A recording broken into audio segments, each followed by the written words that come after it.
Hello again, and welcome to Learn English Elementary podcast number 5. I'm Ravi from Manchester. And I'm Tess from London. We're here with Gordon, our producer. Hello, Gordon. Hello! And as usual, we've got lots of interesting things for you to listen to. But first of all, do you want to know my big news for this week, Ravi? Let me guess. You're going to be the star of a brand new Hollywood movie. You won the lottery. Not quite, Ravi. I've got a cat. Really? Well, it's just a baby cat, a kitten, but yes, I got him yesterday. Oh, he's gorgeous. It's a boy cat then? Mm-hmm. Where did you get him? Well, my friend Kate found him in the street, and Kate's already got 2 cats, so I said I'd take this one. What colour is he? Well, he's only small, but he's a brown tabby.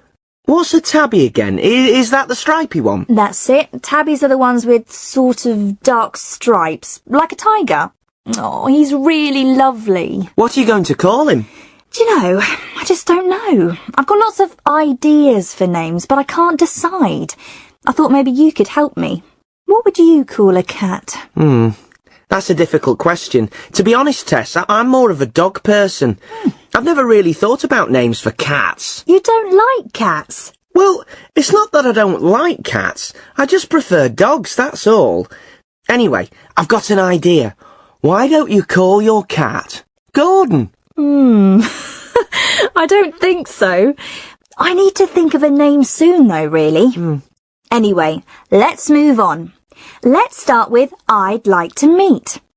If you're listening for the first time, I'd like to meet is the part of the show where someone tells us about the famous person, alive or dead, that they'd like to meet and why. This time round, we've got Olu with us. Hi, Olu. Hi, Tess. Where are you calling from, Olu? From West London. And what do you do? I'm still at school, in Year 12. OK. And who would you like to meet, Olu? Who are you going to talk to us about? I'd like to meet Didier Drogba. Drogba? The footballer? Chelsea? You do know I'm from Manchester, don't you, Olu? You know, Manchester United. Yeah, well, it's not just because he's Chelsea. Come on, Olu. Don't listen to him. Why would you like to meet Didier Drogba? Tell us something about him. Well, he's a footballer. You already know that. And he's from Ivory Coast in West Africa, and he plays great football. And do you like him because he's a good footballer? Well, I do. I like the way he plays, and he scores some great goals and all that. But there's more than that. He was born in Ivory Coast, but he moved to France when he was 5. He went on his own to live with his uncle. Imagine that. A 5-year-old boy moving to a new country by himself. Wow. And then he went back to Ivory Coast, but moved back to France a bit after that. His family were really poor, you know, and they had to move around to look for work and that. So, did he start playing football in Ivory Coast? No, in France. And this is another thing I like about him, see? Most players at the really big clubs go there when they're quite young, but Drogba played for a few years with small teams and worked his way up through hard work. He was 26, I think, when he went to Chelsea. But anyway, what I like him for most is that even though he's made it now and he's got loads of money and that, he really hasn't forgotten where he came from. He does loads of work for UNICEF. He's like an ambassador or something for them, so he does all this charity work. You see, my dad came here from Nigeria when he was really small, and I've never been to Africa, but all you see on TV is about problems in Africa all the time, so it's really good to see someone who comes from somewhere like Ivory Coast doing good things, you know. And Ivory Coast were in the World Cup in Germany, weren't they? Yeah, it's the first time they've got to the World Cup finals, and they did okay. Drogba was African Footballer of the Year as well. And what would you like to say to Didier Drogba if you met him, Olu? I guess I'd say thank you to him for the work he does for Africa and for showing people something good from Africa. And for scoring all those goals for Chelsea. I don't know about that. But that was great, Olu. Thank you. And don't forget, we'd like to hear from you, our listeners. Tell us which famous person, dead or alive, you'd like to meet and why. Email us at learnenglishpodcast@britishcouncil.org. That's learnenglishpodcast, all one word, at britishcouncil, all one word, .org. That's O-R-G. I'll tell you what, Tess. Why don't you call your cat Didier? That's a great name for a cat. I don't think so, really. OK, now it's quiz time. What is it this time, Ravi? It's something a bit different today. Ooh. We've got our two players joining us on the telephone, I hope.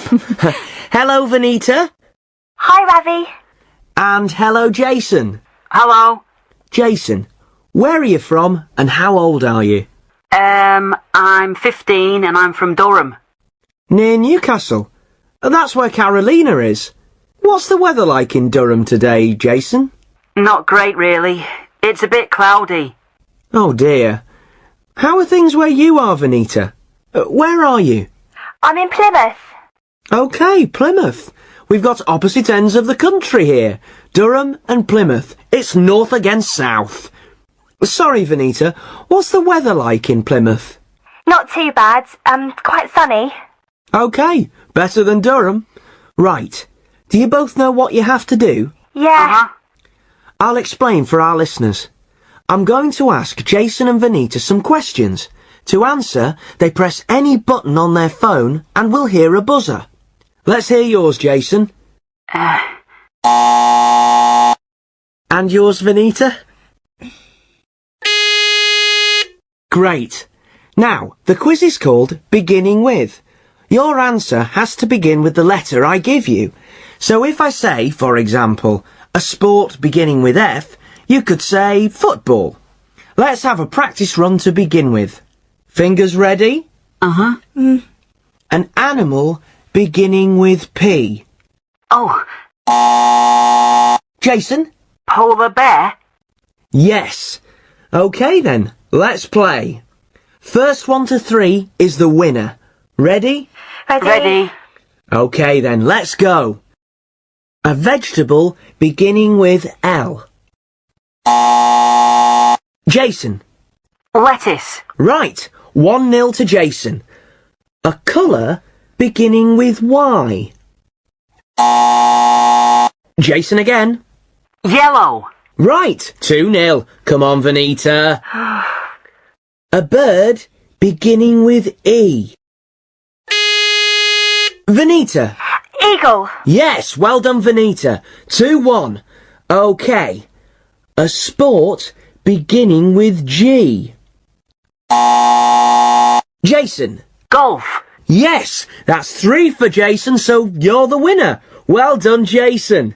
And bad luck, Vanita. He was just a bit quicker than you. Oh, yeah. But never mind. Well done to both of you, and thank you both for playing. Now, Tess. A cat's name beginning with... I wish I could decide. Remember, listeners, that if you've got any ideas for games we can play, we'd love to hear them. You can send them to the usual address.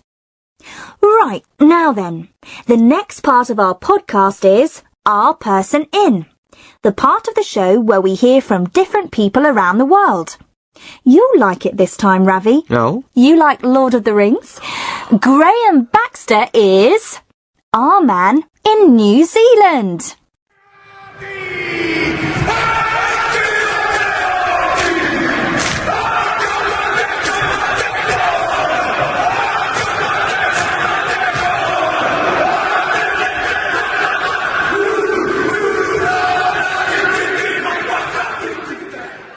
When I was a boy and I first read Lord of the Rings, I dreamt of visiting the places Tolkien, the author of the Lord of the Rings trilogy, created. Hobbiton, Middle-earth, Mount Doom. Now, finally, I have found all of these places here, in New Zealand. Peter Jackson, who directed the Lord of the Rings films, was born in Wellington, the capital city of New Zealand. When he was looking for places to make the fantastic worlds he needed for his films, he knew where to look. New Zealand has all kinds of scenery, and you can see a lot of it in the 3 films. The green hills of Matamata became Hobbiton, and the Queenstown area became the Eregion Hills, and lots of other places, all with a little bit of help from computer magic.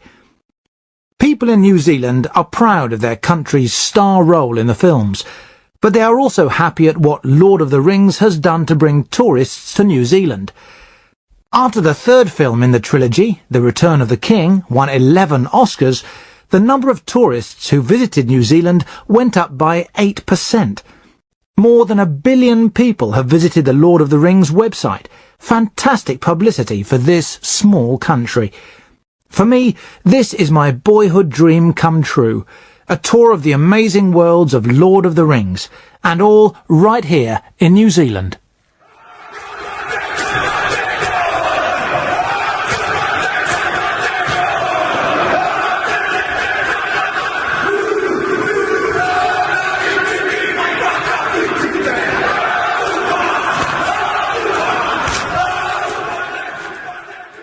Great! I'd love to go to New Zealand. I've always wanted to go. Oh, me too. The scenery sounds amazing, and it always looks so green in pictures. Yeah, it looks fantastic. Don't forget, listeners, that we'd love to hear about the scenery or countryside in your country. Is there a special place you like to go, or some especially famous countryside? You can write and tell us about it. As usual, the address is learnenglishpodcast@britishcouncil.org. Go on, why not write? We're always happy to hear from our listeners. Now for your turn. This time, since I've got a new cat, we decided to ask people a very important question. Which do you prefer, cats or dogs? It's a very simple question, but people have very strong opinions. Let's see what they said.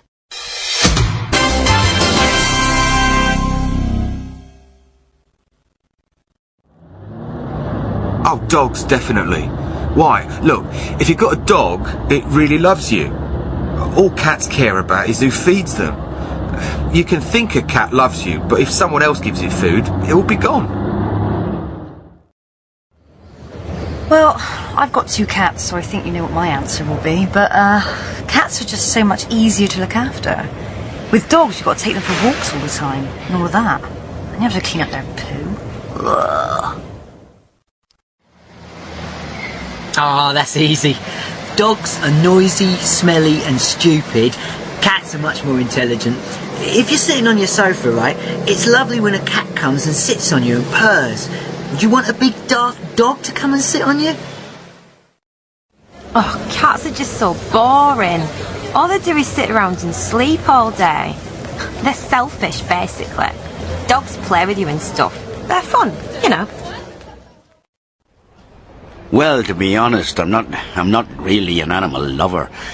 I think it's cruel to keep dogs in the city. They should be in the country.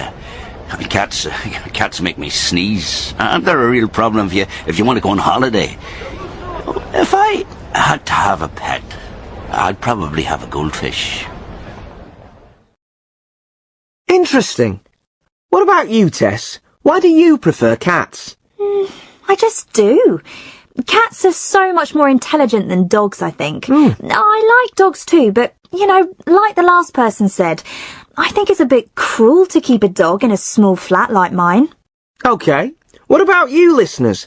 Cats or dogs? Which do you prefer? You can write and let us know. It's learnenglishpodcast@britishcouncil.org. We'd love to hear from you. Right. Now it's time to meet Karolina again. Karolina is from Venezuela, and she's come to the UK to live and study and have fun. Last time we listened, Karolina was on the train from London to Newcastle in the north of England, where she's going to study at university. Let's see what happened when she arrived in Newcastle. Another student is showing her round the student accommodation. So that's it. And if you get lost, just ask someone. Right. Anyway, this is the kitchen. Like I said, there are 5 of you in this flat, and this is the kitchen for your flat. The other flats have all got their own kitchens. Right. I think that's everything. I'm going to get back. Okay. I'm sure you want some time to unpack your stuff. Some of the other girls in your flat are here already. You'll probably meet them here in the kitchen a bit later. Okay. Thanks, Gemma. Thanks for showing me around. No problem. I'll probably see you around. Okay, see you. I'm sure you'll have a great time in Newcastle. Thanks. Bye.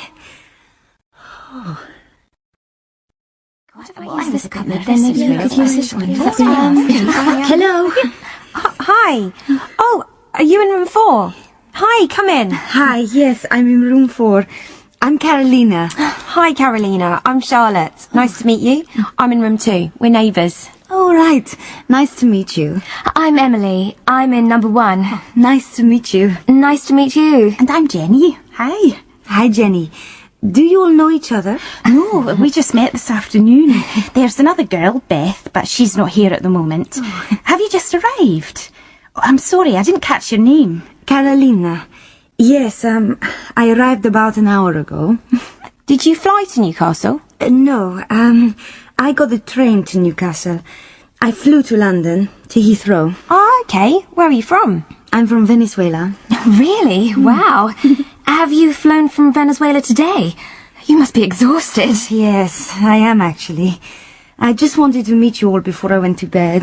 What's the time difference between here and Venezuela? It's 4 hours behind here, so it's 7 o'clock in the evening in Venezuela now. Do you want a cup of tea, Karolina? No thanks. I'm going to go to bed. Do any of you know where we have to go to register tomorrow? Oh, I do. I went there today. I can go with you if you want. Really? That would be great. Can I come too? I need to register as well. What course are you doing, Karolina? Environmental science. How about you? French and politics. I think we have to register in the same place. You do. It's all in the same building. Shall we go at about 9 tomorrow morning? Is that too early for you, Karolina? No, 9 o'clock is okay. If that's okay with you. Sorry, Jenny? 9's fine. It's a date. Now you get yourself to bed, Karolina. You look exhausted. Okay, I am. Nice to meet you all. See you in the morning. See you in the morning. Good night. God, she yes, she seems really nice. She must be exhausted. Right. Karolina seems to be okay in Newcastle. Her flatmates sound nice. Yeah. How does it work? She doesn't share a room with anyone, does she? I don't think so. I didn't. Usually a flat has 4 or 5 rooms, single rooms, and then those 4 or 5 people have a shared kitchen and maybe a shared bathroom too. Oh, okay, I see. Anyway, we'll hear more about Karolina next time. Now it's time for... ta-da! Gordon and his amazing jokes! So, what have you got for us today, Gordon? Parrots? Talking dogs? Chickens. They can't talk, though. Okay. Come on, then. Let's hear it. Okay. A man is driving slowly down a country road when he sees a chicken run in front of his car. Nothing strange about that, but then he notices that the chicken has 3 legs. Oh. How strange, he thinks. A 3-legged chicken. He starts to drive a bit faster, 40 kilometres an hour, but the chicken goes faster too. He drives a bit faster, 70 kilometres an hour, but the 3-legged chicken just runs faster too. The man goes faster and faster, but the chicken keeps running. When they're both doing over 100 kilometres an hour, the chicken turns a corner into a farm. Quickly, the man stops his car. The farmyard is full of 3-legged chickens. There are 3-legged chickens everywhere. So, he sees the farmer in the farmyard and he asks him, "Where do all these 3-legged chickens come from? This is amazing." "I breed them," says the farmer. "There are 3 of us, me, my wife and our son. We all like chicken legs, so I made a 3-legged chicken so we can all have a leg at dinner time." "Amazing," says the man. "How's the meat? Does it taste good?" Well, says the farmer, I don't know. We haven't caught one of them yet.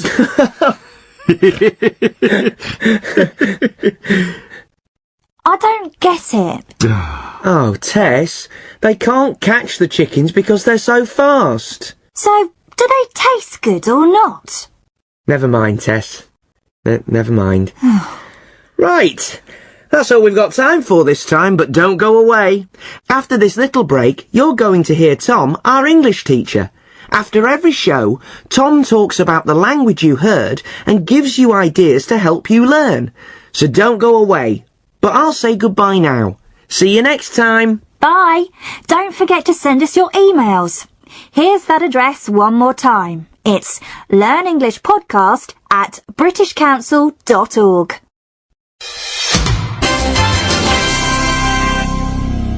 You are listening to a Learn English elementary recording from the British Council. Hi, my name's Tom. You'll hear from me at the end of every podcast. I'm going to talk about some of the language that you heard and talk about ways to help you learn English. Today, I want to talk about verbs. You probably know that most verbs in English are regular. That means that the forms are very easy to remember. For all regular verbs, we make the past form in the same way. We add ed, or just d if the verb already ends in e. For example, the verb look. The verb is look, and to make the past form, we just add ed. Looked. And the verb like. It already ends in e, so we just add d to make the past. Liked. So far, so good. But the bad news is that a lot of the most common English verbs that you need to use all the time, are irregular. This means that they don't follow the same rule. Have is an irregular verb. You already know that the past of have isn't haved, it's had. But there are a lot more of them. Listen to part of Karolina's conversation with her new flatmates. Can you hear the 3 different forms of the verb fly? Did you fly to Newcastle? No, I got the train to Newcastle.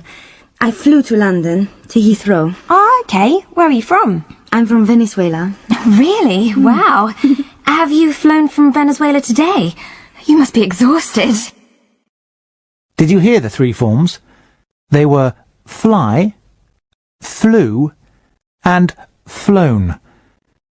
If you use a course book or have a grammar book to study, it probably has a list of irregular verbs, and the list is organized in 3 columns. If you look for the verb fly, you will see fly in the first column, flew in the second column, and flown in the third. Listen again. Did you fly to Newcastle? No, I got the train to Newcastle. I flew to London, to Heathrow. Fly is the base form of the verb. Some people call it the infinitive. We use it in lots of different ways. For example, we use it with going to talk about the future. He's going to fly to London next week. We use it with do and did to make questions. Did you fly to Newcastle? Remember that this first column is not the present tense. It might look the same. We say, I fly to London every week. But remember that we say he or she flies. The second column is flew. This column is easy. It's the past simple form. Flew is the past simple of fly. Karolina flew to London and then she got the train to Newcastle. Now let's look at the third column. Listen again. I'm from Venezuela. Really? Wow. Have you flown from Venezuela today? You must be exhausted. The third column is flown. Some people call it the past participle. We never use this form alone. We use it with other verbs. We often use it with have or has to make the present perfect, like Emily did. Have you flown from Venezuela today? Or we can say, I've never flown in a helicopter. We also use the third column with the verb be in sentences like Nissan cars are made in Japan, or My bag was stolen on the bus. So that's the 3 columns in an irregular verb list. Now we need to think about the best way to learn these irregular forms. It probably isn't a very good idea to sit down with a list of irregular verbs and try to learn all of them. There are a lot of irregular verbs in English, and some of them will be verbs that are new to you.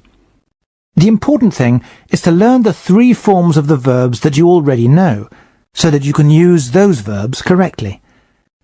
Make a page in your notebook for irregular verbs. Make 3 columns and fill in the verbs that you already know. Verbs like make, do, meet, have and go, for example. Then write a sentence with each form as an example. Example sentences will help you to remember the forms. Then, when you find a new verb, you can add it to your list. You can find a link to a list of irregular verbs on our website. Use it to check the forms of the verbs that you know and add them to your notebook. Now, let's talk about something different. The weather. Listen to Ravi talking to the people who are going to do the quiz. What's the weather like in Durham today, Jason? Not great, really. It's a bit cloudy. Oh dear. How are things where you are, Vanita? Where are you? I'm in Plymouth. OK, Plymouth. We've got opposite ends of the country here. Durham and Plymouth. It's north against south. Sorry, Vanita. What's the weather like in Plymouth? Not too bad. Quite sunny. Now, some people say that the British talk about the weather all the time. Well, we don't talk about it all the time, but it is true that we talk about it a lot.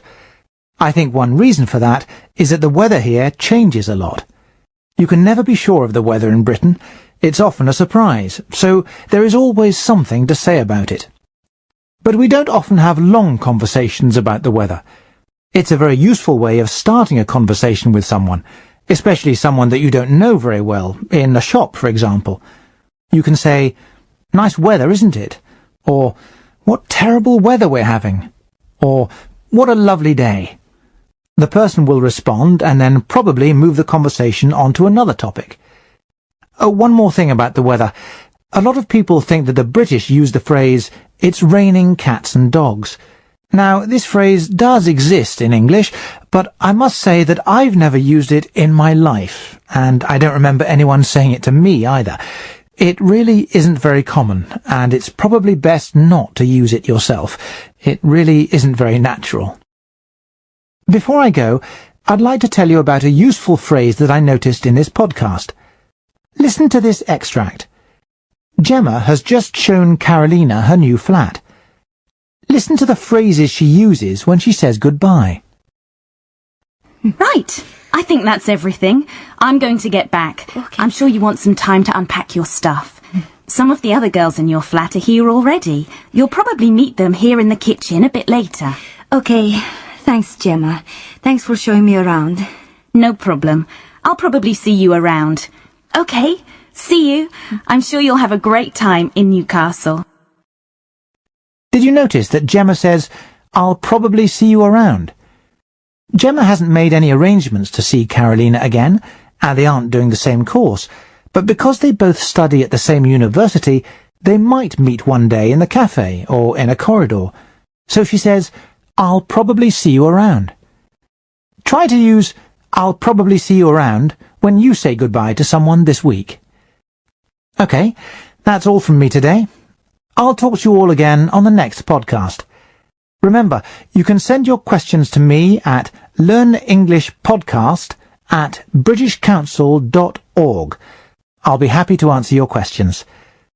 In a moment, you'll hear the address for the website where you can read everything you've heard in this podcast. So, bye for now. See you next time.